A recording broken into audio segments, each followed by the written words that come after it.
আমরা আপত্ত জনগণ যারাই এই সংগ্রাম করি রক্ত দেই বা রক্তদানটা দেই, ধরেন 24শে গণ অভ্যুত্থানে আমাদের স্বৈরাচারের ডাকের একটা রাজাকার রাজাকার এই স্লোগানে আমাদের সংগ্রাম শুরু হলো। স্বৈরাচারের পতন হলো, পতন হওয়ার পর তার 1 বছর আমরা অতিক্রম করছি। তো 1 বছর অতিক্রম করার পরে দেখেন আজকের পরিবেশটা কি আমরা সেই আগের মতো আমরা যেটা চাইছি, আমাদের যে প্রত্যাশা, আমাদের যে আকাঙ্ক্ষা, সেটা কি পেয়েছি? পাইনি।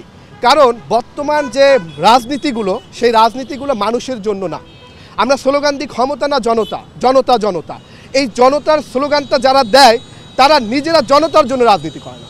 তো এইখানে আমরা চেষ্টা করি, মানে আমাদের দল মাহমুদুর রহমান মান্না, ছাত্র রাজনীতি কিংবদন্তি, ডাকসু সাবেক বিপি, আমরা তার ছাত্র সংগঠন থেকে আমরা সবসময় চেষ্টা করি এবং মান্না ভাই আমাদেরকে সবসময় পরামর্শ দেন যে তোমরা মানুষের জন্য রাজনীতি করো, গণরাষ্ট্রের জন্য রাজনীতি করো।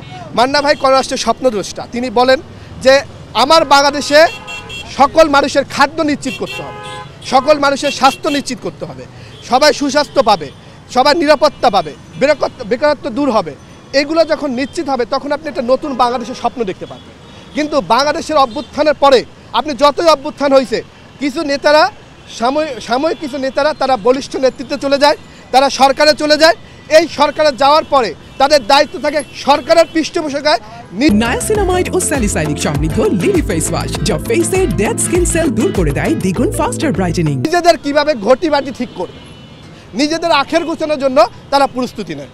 কিন্তু বাংলাদেশের জনগণ এখনও যে আপনি এখান থেকে হেঁটে যদি গুলিস্তান যান, 5 থেকে 7টা পোলাপান দেখবেন তারা পথে শুয়ে আছে, তারা ঘুমাচ্ছে, তাদের খাদ্য নাই, স্বাস্থ্য নাই, তাদের শিক্ষা নাই।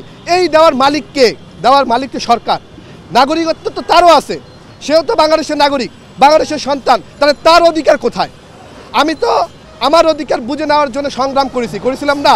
তো সেই সংগ্রামের জায়গা থেকে আমাকে তো আমার নেতৃত্বকে বুঝাই দিতে হবে। কিন্তু আপনি দেখেন যতবারই বাংলাদেশে আন্দোলন হয়, সেটা 1952 থেকে শুরু করে এই 24 পর্যন্ত, আপনি দেখবেন ছাত্ররাই সর্বপ্রথম জীবন দিচ্ছে। সেখানে কিছু ছাত্ররা, আগে কোনো ছাত্র আমরা ক্ষমতায় যেতে দেখি নাই। বর্তমান ছাত্র জনতা মধ্য থেকে কিছু সমন্বয়ক তারা ক্ষমতায় গিয়েছেন, তারা ক্ষমতায় ছিলেন।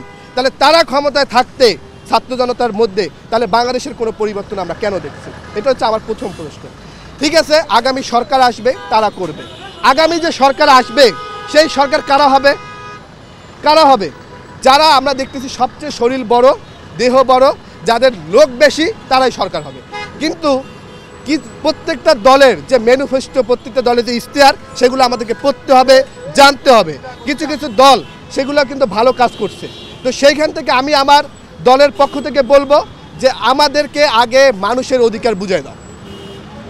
যতই অভ্যুত্থান হয়, মানুষ রক্ত দেয় তার অধিকার বুঝে নেওয়ার জন্য। তো সেইখান থেকেই আমাদেরকে প্রত্যেক ছাত্র জনতাকে ঐক্যবদ্ধ থাকতে হবে, প্রত্যেককে গণতন্ত্রের জন্য প্রচেষ্টা চালাতে হবে। আন্দোলন শেষ, ঘরে উঠলাম না, বাংলাদেশটা এখনও তৈরি হয় না। বাংলাদেশ তৈরি করার জন্য আমাদেরকে সর্বদা প্রস্তুত থাকাই দায়িত্ব। সেখান থেকে আজকে নূর হোসেন দিবসে আমরা আসছি, আমরা ফুল দিছি আমাদের ছাত্র সংগঠন। এই চেতনাকে আমরা সবসময় ধারণ